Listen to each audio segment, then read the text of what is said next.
ಮಧುರ ಮಕ್ಕಳೇ, ತಂದೆಯ ಜೊತೆ ಹಾರುವುದಕ್ಕಾಗಿ ಸಂಪೂರ್ಣ ಪವಿತ್ರರಾಗಿ ಸಂಪೂರ್ಣ ಬಲಿಹಾರಿಯಾಗಿ ಈ ದೇಹವು ನನ್ನದಲ್ಲ, ಪೂರ್ಣ ಅಶರೀರಿಯಾಗಿರಿ. ಪ್ರಶ್ನೆ: ಶ್ರೇಷ್ಠ ಗುರಿಯನ್ನು ತಲುಪುವುದಕ್ಕಾಗಿ ಯಾವ ಭಯವೂ ಹೊರಟು ಹೋಗಬೇಕು? ಉತ್ತರ: ಕೆಲವು ಮಕ್ಕಳು ಮಾಯೆಯ ಬಿರುಗಾಳಿಗಳಿಗೆ ಬಹಳ ಹೆದರುತ್ತಾರೆ. ಬಾಬಾ, ಬಿರುಗಾಳಿಗಳು ಬಹಳ ತೊಂದರೆ ಕೊಡುತ್ತವೆ, ಇವನ್ನು ತಡೆಯಿರಿ ಎಂದು ಹೇಳುತ್ತಾರೆ. ತಂದೆಯು ತಿಳಿಸುತ್ತಾರೆ, ಮಕ್ಕಳೇ, ಇದು ಮಲ್ಲಯುದ್ಧವಾಗಿದೆ.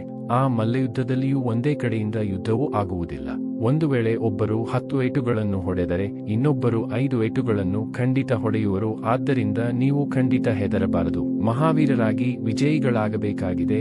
ಆಗಲೇ ಶ್ರೇಷ್ಠ ಗುರಿಯನ್ನು ತಲುಪುತ್ತೀರಿ. ಗೀತೆ: ಪ್ರತಿಜ್ಞೆ ಮಾಡಿ ಧರೆಯ ಮೇಲೆ ಬಂದಿದ್ದೇವೆ. ಧಾರಣೆಗಾಗಿ ಮುಖ್ಯ ಸಾರ: 1. ಈಗ ಜ್ಞಾನಿ ಆತ್ಮರಾಗಬೇಕಾಗಿದೆ. ಕೇವಲ ಜ್ಞಾನವನ್ನು ಕೇಳುವವರು ಹೇಳುವವರಲ್ಲ, ನೆನಪಿನ ಪರಿಶ್ರಮ ಪಡಬೇಕಾಗಿದೆ.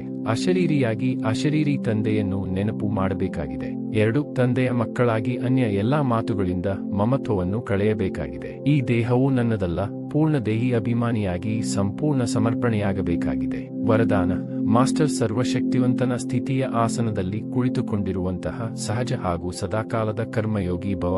ಸ್ಲೋಗನ್: ನಾನು ಎನ್ನುವುದಕ್ಕೆ ಬದಲು ಬಾಬಾ ಬಾಬಾ ಎನ್ನುತ್ತಿರುವುದೇ ನೆನಪಿನ ಪ್ರಮಾಣವಾಗಿದೆ.